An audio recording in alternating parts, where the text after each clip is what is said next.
Chard and I finally got Jake to talk about Trent Reznor and Nine Inch Nails. Today on... Don't hurt over the intro. Don't misquote over the intro. That's right. Why can't Nirvana be the soundtrack? Hey, everybody. The soundtrack to our lives. Sorry. That's right. That's all right. Hey, everybody. Welcome to another episode of Press B to Cancel, your favorite podcast that is everything and anything Trent Reznor and nothing else except for retro and gaming. But no, today we are talking 30-year anniversary. 30-year anniversary in June of 1996. A little-known game called Quake hit the internets, and FTP sites suffered for years while people were downloading the shareware version of this. Absolutely. But while we're talking that, I'm not alone today. I've got two of my good friends today. Jake, how are you? I'm doing okay. I was trying to think of a line from Nine Inch Nails song, but I don't know any. Really? I'm thinking I like Hurt, but I can't think of a line from Hurt. My hands hurt today. Crown of Thorns? Is that I'm not even gonna Crown try. of Shit. Crown of Shit. That's Come the on. one. Right. We're sorry, YouTube. We're not. No, we're not sorry, YouTube. But anyway, We're not I played Johnny a lot of Cash Quake here. this week, and that was a trip. So I'm doing great this week. Yeah, It is a trip. And Chart, how are you today? Need you, dream you, find you, taste you. I'm doing all right.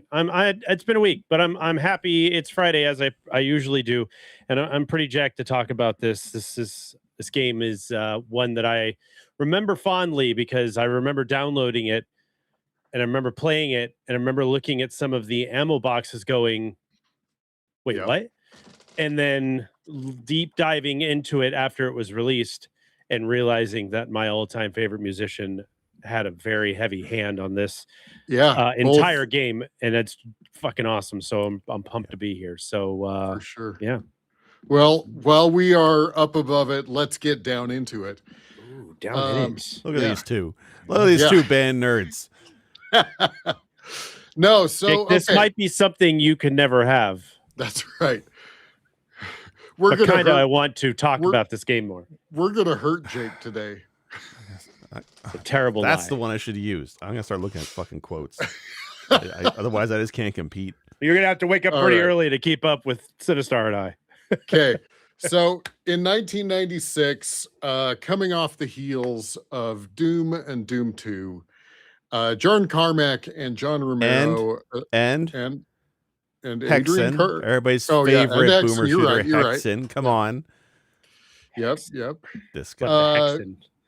Coming off of those games using the Doom engine, wanted to build on it, and instead of doing sprites and rendering like that, and having multi-tier enemies, but not the ability to aim up and down, they created an engine called the Quake engine. And this is honestly probably one of the greatest moments in video game history. This was before 3D hardware was normalized, and in fact, it pushed pixels via your processor. It didn't have a GPU, and it added full rendering, 3D rendering. It added the ability to aim up and down. This is epically valuable. And then if you had the CD version of it, that initial demo you spun up, and Trent Reznor's music is blaring at you while it is doing that demo. Yep. Yes. Yeah. Ooh, Yeah. It is an atmospheric event. So yeah. So okay. So I mean, let's just talk about it. Let's talk about some of our initial experiences. Jake, I know you. It's funny, you actually started playing it. You didn't realize that the selection for difficulty is built into the game. Yeah. So like my first time playing Quake, It was not Quake 1. It was Quake 3, so that doesn't count for this episode. Because my first time playing Quake, the original, was actually on Nintendo 64. I think I rented it, and I don't remember anything from that game at all. So that's why I wanted to sit down and play it. And there was a remaster from a couple years ago by Night Dive Studios, who's been doing awesome work. Yes. And I never did give the time of day to Quake, and I really should have, because it's a fun game. But when you have that first opening, and I thought it was a level, I didn't realize that was a difficulty selector. Why isn't it on a menu? Why couldn't they just give me a menu? Why do I have to navigate to the easy corridor? Because what I actually ended up doing was stumbling into the hard corridor. So my first 45 minutes was a lot of freaking swearing and cursing and almost throwing my controller. I was like, why are there so many enemies? Why are they doing so much damage? So it was a nightmare. So picture this, folks. Jake starts up Quake, and when you start up Quake, there's 3 corridors. You're staring at 3 corridors. Yeah. There's a left corridor that looks normal. There's a middle corridor that also looks normal. And there's a right corridor that is a bridge you have to jump. It's broken. There is lava. There is there's an indication. There's a flaming chunk that keeps coming out of the. And Jake looks at it and goes, I'm going for lava. I like platforming games, and there's platforming in Quake, so I figure, okay, I'll jump across this river of lava. That's the way to go. That's the fun time. I didn't even notice the other 2 paths, like at all. It's wild. But once I went easy, it was a lot better of an experience. Let me tell you. The thing that also kind of gets me is on the slip gates. On the side of the slip gates, it says easy, normal, and hard. You think I'm reading? It's Quake. There's no reading in Quake. What's wrong with you? Why would I read in Quake? It's actually a lot of reading things. That's all. There is. Yeah. Yeah, I didn't notice the plot at all. You know what it is also, even in the remaster, I find the text hard to read. So when they put up the blurb of text, it's very hard to decipher. And it's just, I just ignored it. Yeah, I mean, that's my bad. Yeah, on your Steam Deck, because it's so small.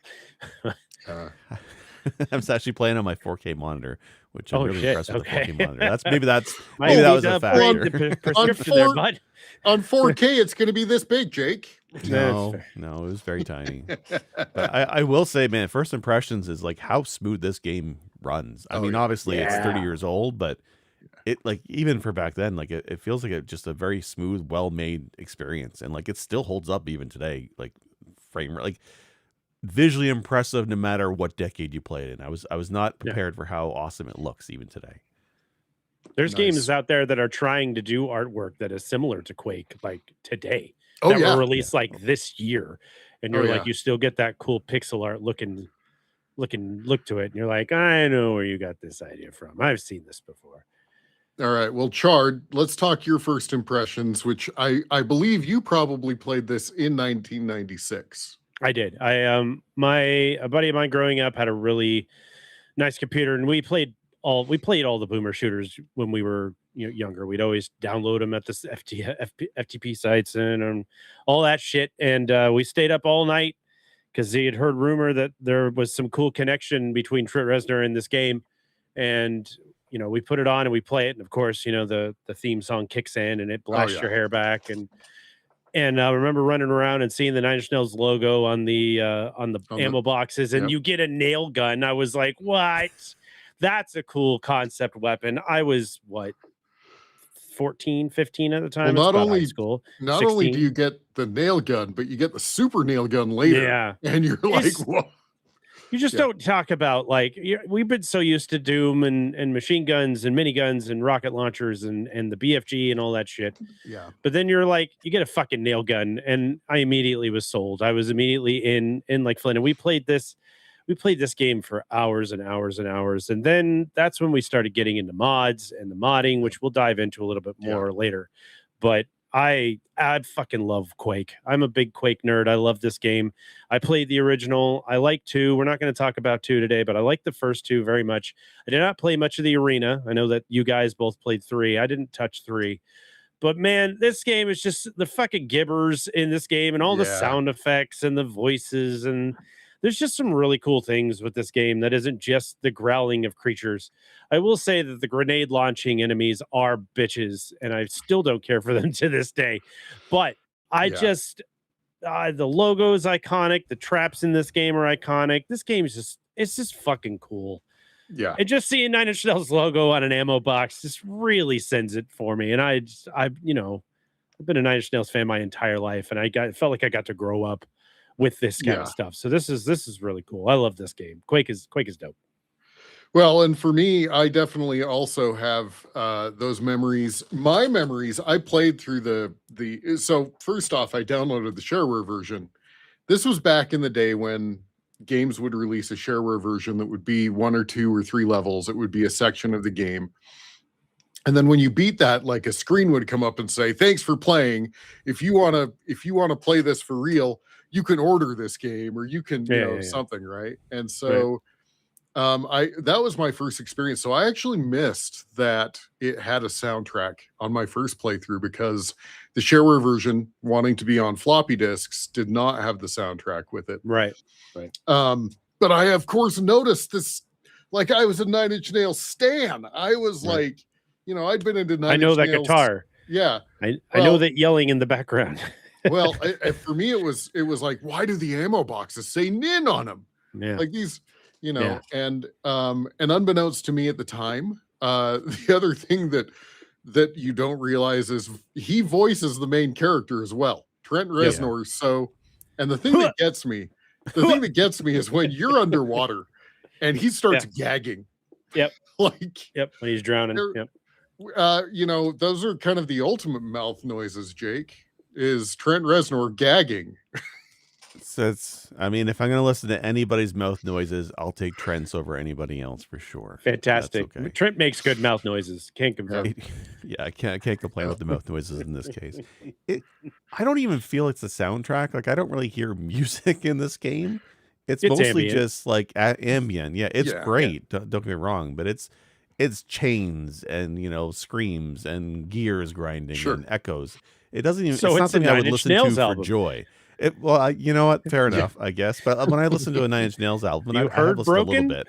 It sounds like music. This sounds just very atmospheric, and it's good. Yeah. But it doesn't sound like traditional gaming soundtrack to me. But it's interesting. Funny enough, the jumping noise, it sounds like the noise he's making at the beginning of Mr. Self-Destruct as well. Like, right, it sounds like the THX background stuff. Yeah. No, so for the longest time, I only played the shareware version of this, and then my buddies would start playing this on the LAN. Like, we'd play multiplayer LAN games, and that was where, and all of a sudden, I couldn't play the shareware version anymore. I had to have. So, of course, I found a version that fell off the back of a truck. Yeah, wink, wink. But honestly, the multiplayer, I love Doom 2 multiplayer. I absolutely love Doom 2 multiplayer, but this game took the boomer shooter multiplayer to an entirely new level, especially because with the ability to move up and down, on the platforms and stuff, and in the water, and we'll talk about that in a second. You all of a sudden you had the option to become a camper. Like, there was, and oh man, there were the guys in our group that would move around to all the camp spots and just murder all the campers. Yeah. They were the camper killers. This is where fragging became a name, right? Was Quake. Was you got fragged, you got fragged from Quake. Because you'd go through a slip gate, or you'd respawn, so telefragging, right? Right. Yeah. So, and of course, you got jibbed too, right? Ludicrous gibbers. Yeah. So, classic. No, so funny enough, an interesting kind of little change here is you had water. Now, the reason I mentioned water during the multiplayer is before the 3D hardware, and they released a version for early 3D hardware called GL Quake. But before GL Quake came out, looking down into the water, you couldn't see. There was kind of this motion of pixels, and you couldn't see. But if you were in the water, you could see and aim out and kill people. Yeah. And so that was the kind of one of the initial camp spots. But then GL Quake came out, and first off, water became transparent, and holy shit, that was mind blowing. So yeah, I it was funny because all of a sudden when we all got 3D video cards, there was no more camping in the water anymore. Right. So this game's so good. This game's so fun. The exploding people. Yeah. So Jake, I want to point out one thing. When you went to play hard, I don't know if you got to find this, but there is a path when you go through the hard slip gate. There is a path, and it's kind of a hidden path that will take you to the nightmare difficulty. No, I've heard of that. I heard about the 4th difficulty, and that they deliberately hid it so that players would stumble into it. So thankfully I didn't fall into that one. I just fell into regular hard mode, which is interesting. How you fell? I will jumped say, across the bridge to get to it. Level design. I mean, I just thought that was just part falling of the level. would imply you literally thought in. it was a level. No, it's. But I will say the game is, even on easy, I found the game very difficult, and not in a bad way. It is definitely a difficult game, but it's missing some of the modern comforts we have today. Right. My big beef with the game is when you die, you start from the very beginning of a level. Not that the levels are hugely long, but there are certain sequences that are pretty punishing. And like you had mentioned the grenade throwers chart, and I agree, those are the worst part for me in this game. Was like I got through some sequences only to have to be in a small closed area, and there's a guy throwing grenades that are bouncing all the room. Very hard to predict and avoid in a small space, right? When you're outdoors, a little bit easier. But there was a couple levels where I got right to the end, and then that ended with one of those assholes, and you die. And I think I died in one hit from one of the grenades. I took it right to the face, and then you start right from the beginning. No checkpoints, nothing. I don't even think you can save early, save often. Is it? Okay. Well, but so I mean, the thing to consider is, if I remember right, it's like there's like 40 levels in this game, and so 4 episodes, division of right? 4 episodes, but it's like 10 episodes or 10 levels per episode. Yeah. So I mean, when you think about the division of like think of a game that you can't save, you have to find a save point. Honestly, it's kind of about the same as like each level being a save point, right? So because like most levels are like when you progress 10 to the minutes next max. area is the save. Yeah. Oh man, you speak of the grenades, and that sound effect of the bouncing grenade is one of those like, it's one of those like, you mentioned grenades in Quake, and I hear it. Like my brain goes to the, So you can pause the game and save it in game wherever you're at, and then just refire it back up. You just load it in the pause screen. So it doesn't, you don't have to start at the beginning. It's just part of the boomer shooter DNA, where you could just, if you keep going to a spot and you keep dying at it, you can save like right before it and then come back out after you're done. If I known that, if I known I could save scum, I probably would have done that. You could save scum the hell out of these games. Yeah. You started the video at a spot with knights, and the knights. Knights are fun. Yeah. Anyway. Yeah. So like, I mean, my thing with this game was I did beat the first episode, which I guess was the original shareware version. So I beat that in the remaster, and that was okay. And the ending was pretty nice. But then when I went to the second episode, it looked like more of the same, and I'm like, okay, I'm good. Sure. After I died 3 times, I'm like, I'm good. But I did notice the remaster from Night Dive has a full cheat menu, or unless this is with the 30th anniversary update. But I use that to kind of explore and look around the stages and stuff. And the one thing that I was really amazed with was the level design is really solid in this game, and like it holds up even today, right? Just the arrangement of the rooms, the layouts. If a room has a lot of mobs in it, there's ways to avoid, like there's circular motion, you can avoid them. There's hallways. You can duck between walls. Like the strafing is very key in this game. And I felt like very natural to avoid enemy fire. And there's always somewhere where I could navigate to avoid the fray. Very well designed levels. And I feel like definitely you can see the impact of this game in other shooters down the line. It felt really interesting that way. But really, if I really remember, great level layouts. If I remember right, so Carmack did most of the programming. I think Romero, and then actually American McGee, I think did the level design. So I was watching an interview today. So there was 4 designers, and they each, because of the way they structured their company, there was really no leaders, so it was kind of flat. So each of the 4 of them got their own episode, and mostly stuck to their own lane, doing their own episode. So even though all 4 looked very similar, each one had a different designer, a different feel. So Romero, American McGee, which I was surprised he was. I didn't realize he was at it at this time, but he was. Yeah. And then Sandy Peterson, and then Tom Wiltz, I think his name was. I think he's the guy I watched an interview with. But they each had their own interview. He was saying in the interview with no clip, had we had 5 designers, we probably would have had 5 episodes. There was just 4 of us, 4 episodes, 4 bosses. Okay, we have 4 old ones. That's how we're doing this, and that's how they structure. Yeah. It's kind of interesting. No, this game, I have definitely played through the entire game, but I'll be honest with you. The multiplayer was where this game was for me. Yeah, I would go over to my buddy's house and like crash in his basement, and we'd wake up and just play Quake, you know? Yep. So did the same thing. And my friend had a computer. He was pretty well to do. So he had a computer upstairs in his bedroom, and then they had the computer downstairs, which was the family computer. But of course, we stole both of them when I stayed the night, and I would be in his room using his computer, and he'd be downstairs using the family one. And we would just tear through stuff. I mean, when we did the StarCraft episode last week, it was a similar layout for that kind of thing. This is how this one worked too. And we played the hell out of this game. We beat this game with a stick. I love this game. Yeah. This multiplayer still holds up, actually. I was playing it this week. And it's 8-player multiplayer, right? It goes up to. Mm-hmm. There's a fair number of rooms that are still active with folks playing, but what strikes me is that everybody's bunny hopping.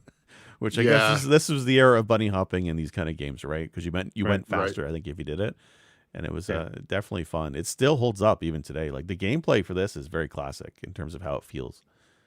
Yep. And all the upgrades they've done over time, it's 60 frames now. This thing is smooth. It is so smooth to play this game. It looks really, really good. And it had I don't know how recent the update was, if it was for the 30th anniversary or whatever, but they've had new, like the sprites, they still look pixelated and stuff, but they cleaned everything up, and it's just a gorgeous game. It's really neat. So speaking of the multiplayer, obviously this has changed, but this also, I remember when they added online multiplayer, and this was during dial-up internet, right? This was your modem, 2880, baby. Yeah, your modem did the screech, and then you were online. But it was, I remember it was a modified version, like an official modified version of GameSpy, called Quake Spy, that you would use to go find other players and rooms and stuff like that. Gosh. Yeah. I remember that, GameSpy. Remember? Takes me back. Remember we had to get a browser, a separate app to play online games on PC. That's a different time. Yep. I mean, we got the same stuff because when you did the mods for this one and you did the online stuff, I remember there having a grappling hook mod that was added to this, and I fucking love that game. And if we got into a game and there was no grappling mod in there, I'd bounce. I love the grappling hook mod. That was so much fun to just whip around the stages and shit, like hook onto stuff, and you can hook onto other people and pull them around and stuff. It was really cool. This was my first experience playing with something that was modified by another person that changed the entire layout of it's like a brand new game. We've been playing the original forever, and all this new shit you got, you're like, holy cow, this is some cool stuff. The new maps, the custom maps that you'd play, there's some cool stuff out of this one. For sure. I also remember, I mean, this really, I think if I'm correct, this started the whole rocket jumping thing. Like people were trying to figure out how to break levels and figured out, hey, if you shoot a rocket at your feet, you have enough health, you will go fly. You go very far. Yeah. I couldn't nail the timing on it. I tried doing it because I'd seen the same thing. This is pretty much the rocket jump game. And I know some folks who did fan levels later on tried to incorporate that as necessary to navigate their stages. So, but I could not get the timing on it. I just blew myself up more often than not. But it's neat. Well, practice makes perfect, man. You generally have to have at least like 50 armor and full health, if I remember right, to do rocket jumps effectively. I think so. That's my problem. You gotta right be really jacked. Because you go flying and do 15. You have 15 health left, and you land in the wrong spot. You're just gonna die wherever you land. So speaking of mods, this game has a mod that a lot of people know of this series of games, but don't know that this is where it originated. But Team Fortress originated on Quake. It was a Quake mod. And I played the hell out of Team Fortress. The engineer was my it was my favorite. Although going and doing the rocket jumps into their bases and then, landing and finding a health pack real quick was always entertaining. So, yeah. I don't remember if I played this before it was a Steam thing or after. I know I played a little bit of Team Fortress because I remember my buddy telling me about it. And he told me about the engineers and the medics and all the stuff that the different classes you can play as or whatever. Yeah. And I don't remember if it was attached to Quake when I played it. So Valve picked it up and attached it to the Half-Life engine, Right. and did Team Fortress Classic, and then they did Team Fortress 2, which a lot of people know Team Fortress 2 because it was in the orange box. Yeah, it's still popular today. Yeah, in fact. Yeah, although it's kind of bot and cheater like heavy. There's a lot of complaints there. So is it? Okay. Yeah. Yeah, like I know mods because of Unreal, and I know mods because mostly the Unreal. It was at 2004, 2003. That was a big mod scene. I wasn't aware there's this many mods for the original Quake. I know some for Quake 3. I used to swear by Alliance CTF for Quake 3, but I wasn't aware that there was total conversions for the original Quake. That's pretty awesome. Yeah. Yeah. I mean, you had like the original Half-Life had all these different mods that were just based off of the skeletal building of it, and Quake was like I want to say it, and you can quote me if I'm wrong on this, but it felt like Quake was like the bedrock for taking the bones of a game and turning it into something completely different, but still utilizing the same thing. I know Doom had it every now and then, but it felt like this was really the springboard for modifications through boomer shooters and creating something out of the source code of whatever the original game was. That's either that's just where my memory begins of that sort of ability to create these things like Team Fortress. Half-Life has like City of Fear and things like that were based off of its code, but it's a different game, but it's the same game, right? It's the same looking thing. Well, it released the source code for the engine in like 1999. So we're talking like only 3 years later. Right. And so now they of course didn't release the map files, et cetera, but they released the engine. So there were so many people that built on top of this engine. Right. Just felt like the gateway drug to building your first game.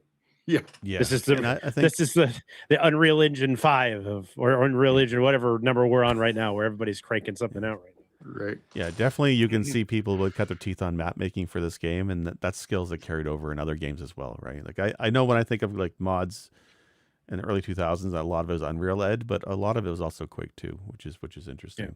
Yeah. The Night Dive remaster for 2021, I was pretty impressed with. There's an in-game add-on menu with already pre-populates a bunch of community mods. There's one based on Slave 0X, which got a recent remake as it's kind of like a beat 'em up side scroller game, but I guess that's an old property, and there's a map for that. There's also there's the one I liked a lot actually was they took the N64 version of Quake and did it as a mod for this, and it says because Quake 64, while it had some modified, like some of the polygons were dumbed down for that version of the game, but it had colored lighting, which the original did not have. So experience the different level layouts and power ups and stuff from N64 here in remastered version Quake. I boot it up and I try it, and the first thing you're faced with is it has the Vaseline pixel filter over top, just like an N64, and I thought that was a funny touch. A classic smear. It's just that Vaseline smear. When I saw that and it had the pixel filter, I was laughing. That's awesome. It's very very interesting. But true enough, the colored lighting was very cool. So I like that. But you can also download all the mods and import just like you would with classic Quake. The remaster is really just like it's the same engine. They only just made the official campaign a little bit better looking. But that mod menu is well worth going through. Well, hell, it just released its first DLC in 30 freaking years too. Yeah. So Machine Games released, was it what was the name of it? I had it. Dawn of the Machine. Dawn of Machines. Did you guys try this at all? I did not. I did play it. I played it actually last night, as a matter of fact. I did play it. How far did you get? Probably 3 stages in, I'd like to say. I got lost really easily in this one. This one seemed a lot more, I don't want to say complicated, but convoluted a little bit as to where everything was. And I kept finding myself running in circles a lot, going back to the same spot. And then because I'm so used to Quake being so fast that I'm not paying attention to the nooks and crannies. I know there's secrets and stuff that you can find if you're really digging into this game, but I must have run past the next section 9 or 10 times just because I was speeding around the map trying to figure out, because it's such a fast game. You don't stop to be like, I'm not here to, I mean, you're exploring to an extent, but I'm not like, I didn't come here to explore. I came here to kill, crush, and maim. Like, that's what I'm here to just, I'm just here to destroy things and listen to some dope Nine Inch Nails music while I do it. And this one adds, like, you slow down, take a look through the dark. Like, if you see something dark in the corner, probably a door hidden somewhere in there. Oh, I mean, there's a pipe you swim into, and I almost drowned in it 3 times trying to find a way out, because you go all the way in and then it's caved in. But if you look up, you go up and leave. And I wasn't even thinking about looking up. And I went, oh, there's a manhole over here. And it's intense. It's definitely intense. I might have played longer had it not been 10 o'clock and I had to work today. But I was like, I'm tired. I think I died and went back to the beginning. And to your complaint, Jake, I forgot to save where I was at.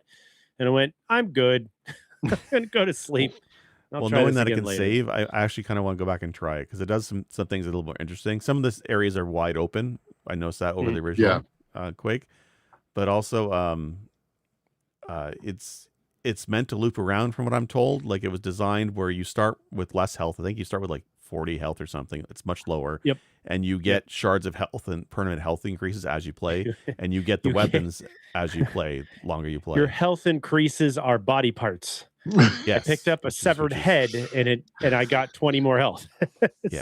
So the more you go through the loop, it gives you more health and you get more powerful that way. Knowing that you can save now, that would probably make this a lot better for me. But what threw me is, because Quake had kind of 2 distinct styles. You had like the medieval style, and then you had the weird, what do you call it, post-apocalyptic military base style, I guess, the 2 styles. So this game actually does like a time travel mechanic or something where it flicks between the 2 styles on you. So the first room you go into, it's like a military base, and then you step 10 feet forward and all of a sudden you're in Gothic horror castle for a minute, and then you warp backwards again. That was throwing me for a loop a little bit. I would like to play it more, but again, you die, you start from the beginning, and it feels like where'd my 10 minutes go? If you're looking for any kind of lore that makes sense for Quake, you're going to be digging pretty deep, man. I think you'll find better access to lore in any of Miyazaki stuff and Elden Ring or Dark Souls than anything for Quake. Yeah, well, I mean, a lot of item descriptions. The story for Quake is pretty simple anyway. It's like we experimented with slip gates, and now monsters have come to Earth. Go, have fun. You know, clean up our mess. Yeah. Right.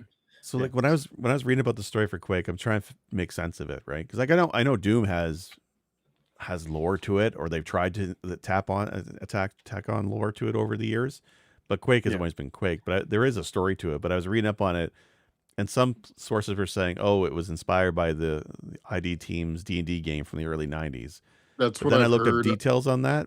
But their D&D game was, they were following I think it was a paladin with a giant hammer and a hell cube that rode the back of a giant silver dragon, and they were doing contract work for the Justice League of sorts, right? Very fantasy based. So the original pitch for Quake was a 2D action RPG-ish. I think the idea was. Okay. But they never followed through with it. They couldn't get, momentum going, so they canceled it. Years later, when they wanted to do something new with a new engine after Doom, they pitched around ideas for what Quake could be, and they were going back to the D&D idea of fantasy-based melee combat, a guy looking like Thor with a giant hammer and a hell cube, and all. Yeah, you have an axe in this, but it was more hack and slash. Almost felt like more Hexen, to be honest with you. Right. Okay. But I guess as they're developing things, the engine rewrites were constantly during the team. They got burnt out. They were looking for shortcuts and how they can do something else that's easier on them, and they leaned towards a quarter shooter. So everything that was from that D&D campaign, except the name Quake. Quake was the name of one of the heroes in their campaign. And but all the teleportation, slip gates, the monsters, all that feels like nothing to do with the origin. So it's kind of odd. Yeah. Definitely not the fantasy thing they were going for. What the fantasy elements that I think they wanted is what Romero did when he left ID after Quake and started up another studio, and he made Daikatana. As bad as that game is, when you play that game now, you can see the elements of, oh, it's like Quake, but there's a story and there's the fantasy elements to it, and that's the game he was trying to make with Quake, right? I think so. It's kind of interesting. Huh. Yeah, I mean, it has a very, like, it's, as I said, it's a very rudimentary story, right? Like, hey, we messed with slipgates, now there's monsters on Earth. Clean them up, please. Right. Yeah. You know, but I know they also took some inspiration from like cosmic horror elements from like Cthulhu and H.P. Lovecraft and that sort of stuff as well, which you can definitely see in a lot of the monsters. So yeah, for sure. Yeah. There's a lot less tentacles in it though. Yes. Yeah, and there's no big, Yeah. monster with an octopus on its face. Yeah. No, isn't the final boss he's named something Cthulhu, like Shal Galoob or something? And probably a couple tentacles. Like the bosses in this were kind of interesting, actually. If we can talk about them for a minute. The first episode had an interesting boss mechanic. Like you get to the stage, it's an arena, a big pool of fire, and he comes out of the lava, and he's pretty big. And I wasted all my ammo shooting at him, not realizing that doesn't do nothing. You're supposed to like go up the back, and then around the rafters are buttons you hit, and the buttons will bring down these beams that shock them. I guess that's how you take them out. It took me a while to figure that one out, but I wasn't expecting puzzle mechanics in a game like this. But I don't know if there's any other bosses like that in the other episodes. I couldn't find any videos of them, really. Not that I remember. Same. Yeah. So he's the only one that I recall deeply. Okay. Yeah. So. Most of everything else, you just take your gun. Yeah. Okay. Yeah. Everything else just takes a gun. Yeah. A couple bullets, some nails, you're good to go. Yeah. Yeah. So Some I guess that 9-inch comes back nails. to like the 4 designers each did their own thing. I guess whoever designed the first episode really was doing their own thing with the boss. Because like I saw a video of the final encounter, and it felt more like taking down waves of hard enemies, and then the boss blows up.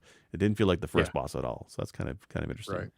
That seems to be a lot of this further in, even in the new DLC. It just seems like you get stuck in a room and you just have to survive some waves and over again. And you get those crazy hell knights that are like, sorry, Doom, but they're like spitting fire at you and shooting you with their spread fire shots. And then you kill them and they turn into something else. There's a lot of stuff that I don't recall that I felt like they had it in the DLC. Like if you kill a knight, it turns into one of the zombies that like you can't kill unless you blow them up. Yeah. And I was like, I don't remember them doing that in the original. And I think it's just part of the Dawn of the Machine DLC that they did. It still looks like classic Quake in terms of like the textures and the atmosphere and everything, but you can definitely tell they tweak settings. It does feel like a mod, not like a standalone thing. Like when I booted up, it's like, oh, it's a lot of brown and green. It's still Quake, but they definitely do some interesting stuff with it. Yeah. Nice. Yeah. Well, so 30 years. So it's the 30-year anniversary, and something that Chard and I have participated in is 9 Inch Nails has released a bunch of items on their store for the 30th anniversary, including shirts with the 9 Inch Nails, the ammo box logo. They've released an ammo box that is a keychain. Yeah, exactly. So I really do think it's cool that Trent has dived in as well. It's cool. They did the QuakeCon, right? Because they do QuakeCon every year or whatever. I don't know if it's every year, but it's so many years. Every year, yeah. And at this particular QuakeCon, I believe they had Romero and the other guy hanging out there and talking, Carmack, yeah. And they were on stage and they were like, we have a special surprise for everybody here. Everybody take a look at your screen, get your phones out, because we got a special message from a special person. And they panned over and it counted down from 5, and Trent was there. And he came in and he was talking to everybody over a video call about his involvement and how he, watching the things that Doom was doing and seeing the growth of that game and what it did. It just sounded like a really cool project to jump in. And when they reached out for him to do the music and the sound effects for it, he jumped in with both feet, was super excited about it. And everybody was losing their fucking minds because Trent was there talking about what he had done with Quake and this, that, and the other. And then he did his own, as you said, his own merch that he released. It was all limited edition stuff that he released on his site for 30th 30th anniversary, and it's got some cool patches and some cool stupid stuff. Like the ammo box is just a box. But you know what? I'd fucking buy it. That thing's cool as hell. Yeah. It'd go right there on the wall with all my other shit. I ordered it. It'll appear in my background somewhere when it arrives. Supposedly it's shipping in September, I think. Yeah. My shirt's supposed to. And I got the Quake shirt with the 30th patch on the arm, and we'll be rocking those in one of these episodes here pretty soon, guaranteed. I mean, that ammo crate is iconic. Like, that's what I remember from the game, and I barely played it as a kid, right? But I like the nail gun is my favorite weapon when I played these games. Oh, like, yeah. that weapon especially the super nail gun, man. Oh. Where do you get that anywhere else? Like, if they could do what they did with Dead Space 2 and have them like pin things to the wall, that would have been incredible. I mean, obviously that was way later, of course, 2008 versus 1996, but we forgot to mention that, the in-game upgrades that you can get, including the quad damage, which is a Q symbol. It's the Quake symbol. Yep. And man, when you have quad damage and you hear, especially that super nail gun fire, it's just this. Rah, rah, rah, rah, yep. And the portrait of the character gets like this psychotic look in his eye when you get the quad damage. It's cool. Yeah. So, and that's carried over to like in the new Doom games, you can pick up like the quad damage, and it feels very much appropriate. So I think Unreal Tournament had the same thing. Like a lot of the boomer shooters after Quake brought over a lot of those different items that came with it that are now iconic to this day. You pick it up in medieval ages, it's crazy. Yeah. So it's an epic game. I mean, in the world of what has changed the game industry more than anything else, this is an iconic moment. Definitely like a top 10 game of all time. I think it would be on nearly everybody's list, top 10 game of all time. On Metacritic, it's at 94. It's one of the highest rated games of all time on that list. It's pretty high up there, and I can see why playing it now. It still holds up even now. The gameplay is rock solid, and that's what matters. And at the end of the day, is the gameplay, and the gameplay from the level design, the feel of the weapons, the jumping, everything just feels so smooth, and that's the gameplay is top notch. Like, I'm not even a shooting fan guy. Like, I don't really play these games very much, but it was solid. And like for me, it's hard to do the mouse and keyboard games these days. I'm definitely not 30. But playing with the controller or on the Steam Deck, like this game is flawless with the controller and on the Steam Deck too. Like it feels really well real done. Good on the Steam Deck. I was really shocked at how easy it was.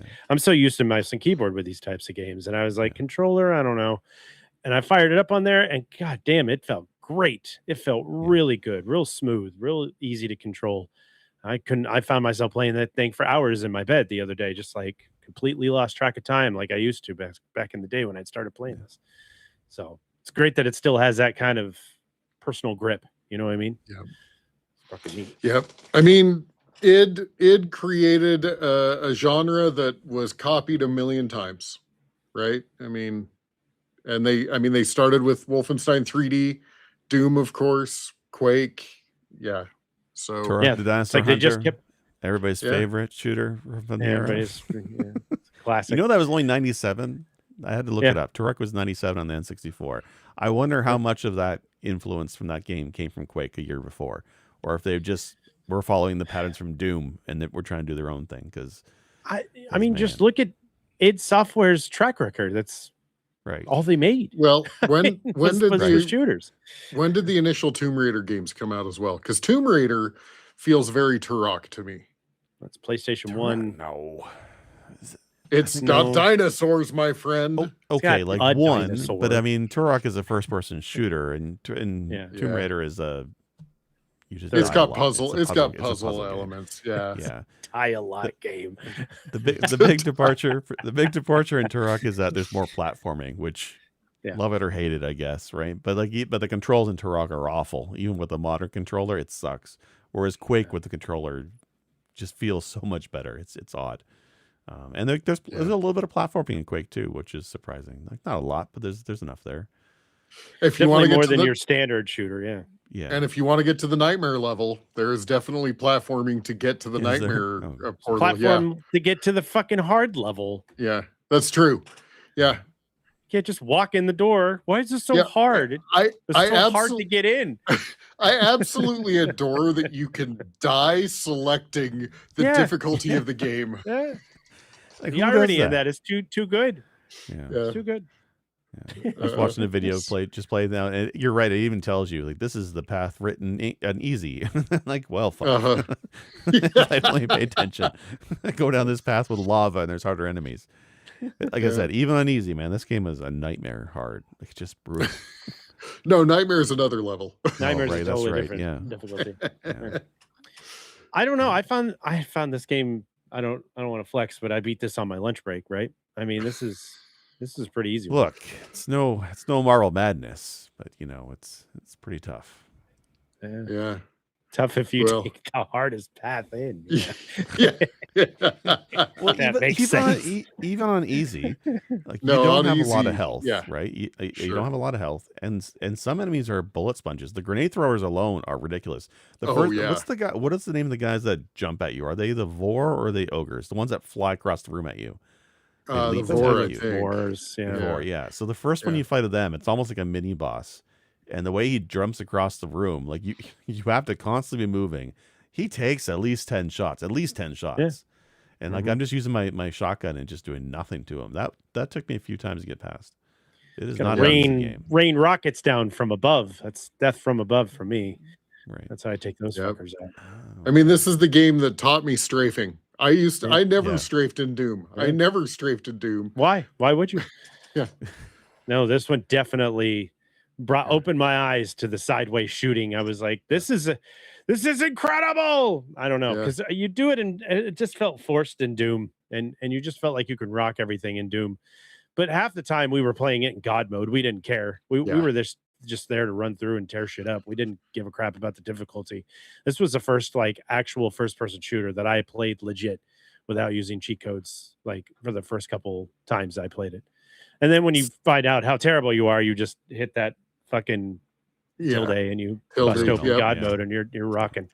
If I remember right, it's been years. I know to turn on God mode, it's just God. Like you just tilde and then type God. But I swear that there's one that turns on God mode, gives you all the ammo and all the weapons. And if I remember right, it's I think it's IDGAF. I don't give a fuck. So. I don't give a fuck. Yeah, I think you're right. Yeah. I seem to remember that code. That's fine. Yeah.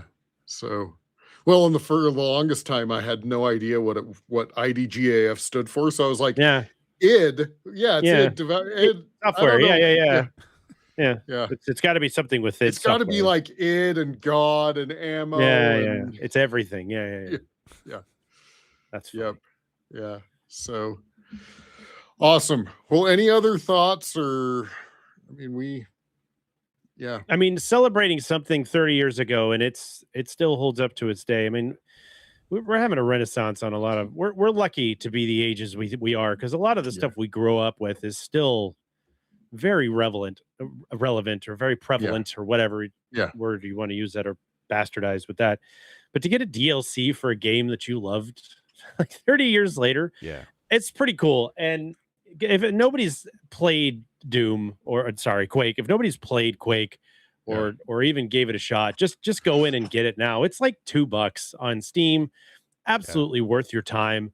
And it's fun to play. And if you're anything if you like the Dooms and the Wolfensteins and the Unreal Tournaments and all that stuff, you're going to get sucked into this game and you're going to play the hell out of it. And it's just really cool. And it stands the test of time as one of the greatest boomer shooters probably to this day.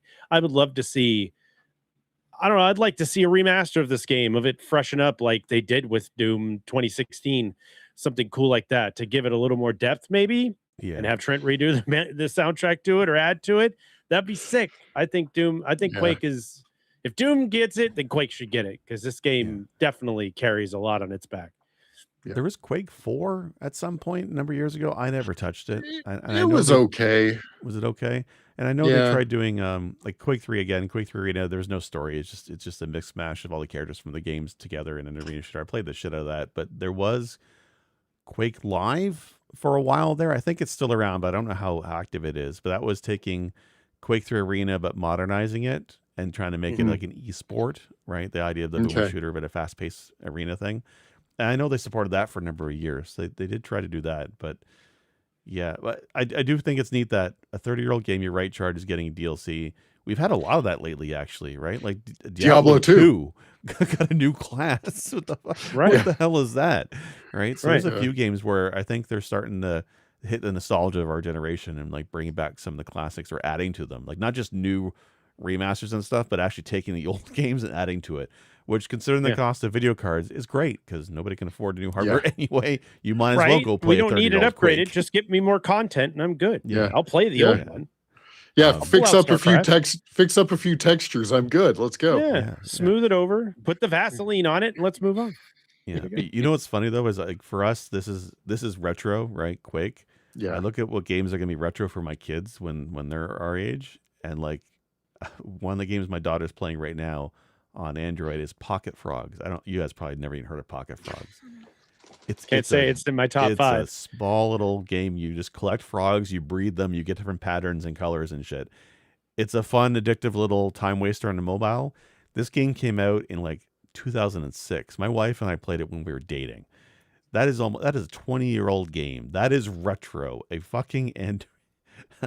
Pocket Frogs is retro. My kids are going to have nostalgia for a game like Pocket Frogs. Yeah. That is wild to think about, right? Like thinking like Minecraft will be retro to them is one thing, but the mobile games they probably won't be able to play anymore 30 years from now. That will be their retro is weird. Not to be the the old man get off my lawn, but I feel like in our era the advancements were so drastic. Like year over year, it was like we went from Doom to Quake. Like, that is a massive change, right? And now you look at it year over year, and it's like we're seeing remasters for modern games that are coming out now. Like, and it's like Last Zero of Us, Dawn 3 remasters, Horizon Zero Dawn. Yeah, I mean Skyrim. How many times have people bought Skyrim? Jesus Christ, Skyrim. Myself alone, at least 3 times. It's bad. And I look at the iterations of change, and it's like that is not a Doom to Quake change. No, that is like it's just more polish. We regenerated the texture so they render on 4K.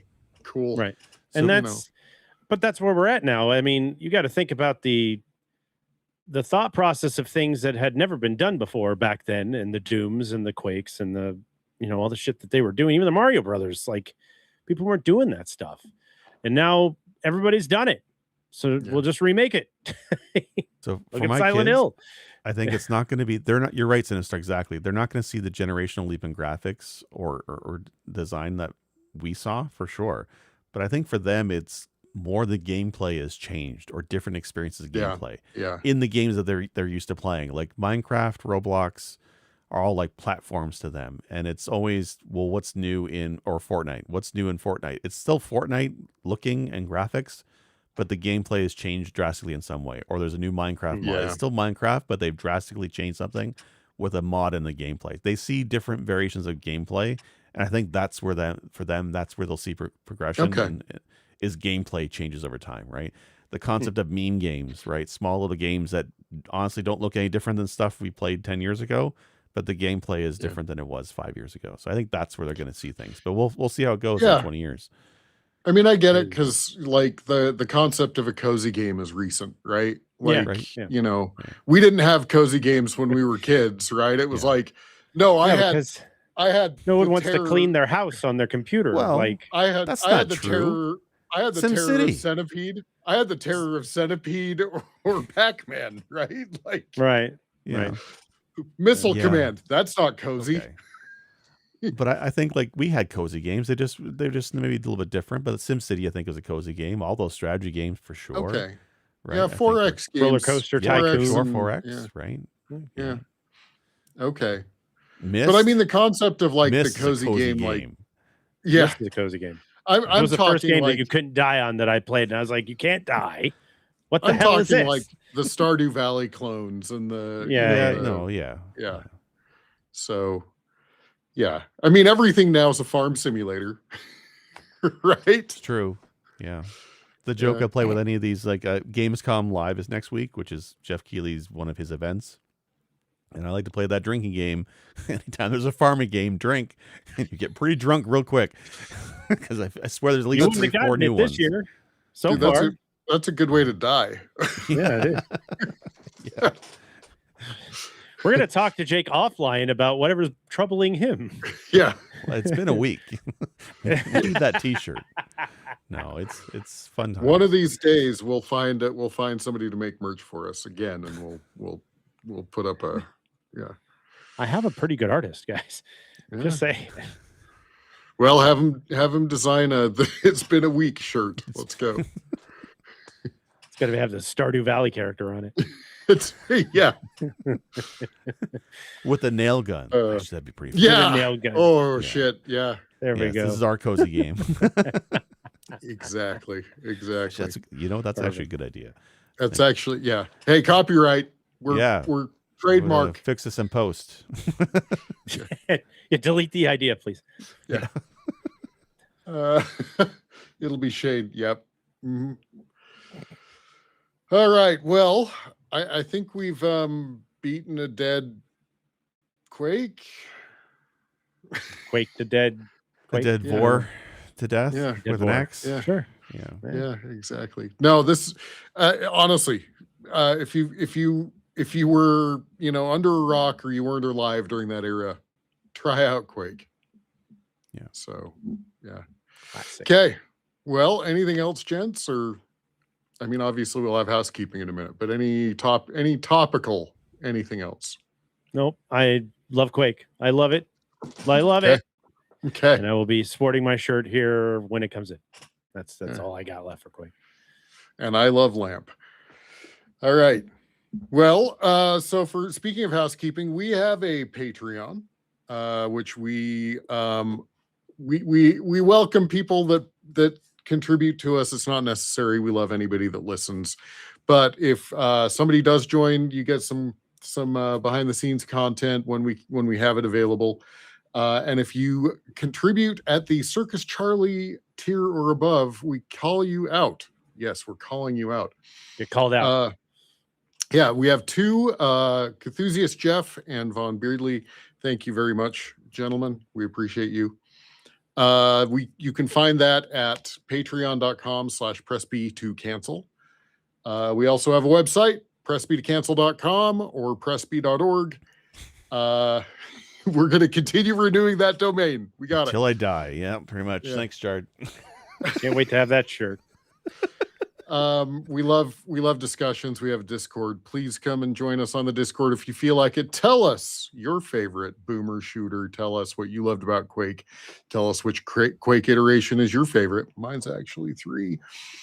And we also would appreciate any subscribes, likes, thumbs ups, thumbs downs. We'll take anything. Anything is Any news is interaction. good news. Engagement. So- Yeah, that's fine. Yeah. For sure. So, but gentlemen, anything else going on in your life that you want to call out? Chard. Playing horror games. I'm gonna do something after we're done tonight. I think I'm gonna do Cabin Factory tonight, which should be very entertaining. And then we finished Silent Hill Homecoming last week, and I might jump into either Shattered Memories or Downpour because I've got a short month until Townfall hits, and I'd love to get through these other Silent Hills before that game drops. And I've been watching gameplay of it. I just saw an 18-minute gameplay last night with my wife, and she thought it was a movie. And I cannot wait to jump into Silent Hill Townfall. I'm just getting more and more Nice. excited the more and more I see it. So be Nice. prepared to catch that in a few weeks as well. Okay. And where can we find you for that? You find me over at YouTube at Chardmonk at YouTube, or easier, twitch.com, www.twitch.tv/Chardmonk. Catch me live there, and you catch me over on the tubes on my channel over there. All right. And Jake, I know you've been producing some content recently. Yeah, I've been playing the Marios, especially the bad ones. Last week I did have a video going through all the home console ports of the original Mario Brothers. That's make sure you have your headphones on and the sound jacked up to experience what I did, and you'll hate yourself playing Mario. But this week, that 5800 or whatever version, 50, 70, yeah, that was bad. That's rough. it was That's really rough. bad. But the Atari 2600 one is surprisingly fun. I like that one a lot. Yeah. But coming out Sunday, I have the next one where I'm playing through the Virtual Boy version, Mario Clash, sweet. which is a kind of a weird, inspired by the original Mario Brothers. But it's actually interesting. 99 stages, that one. I did not beat it for obvious reasons, but I did rank it. So check that out. And I have Sunshine coming up the following week. So definitely keep an eye out on youtube.com/pressb to cancel. I put all the videos there, the ranking of Mario. Nice. And tomorrow, if you're listening on Friday, I am doing Smatterday, which is a DJ thing that I do with Soul Archaic on Twitch, on his channel, SOLARCHAIC. And we are doing a raid train for what we're calling Retro Rumpus, or the group is calling Retro Rumpus. So it'll be anything up through the 90s. So you'll probably hear some Trent Reznor from me at some point. Hell yeah. If you join us. As we should. Yeah. 3 p.m. Mountain is when we'll be on. Yeah. So, yeah. Awesome. Well, this has been another episode of Press B to Cancel. We appreciate all of you. Double I!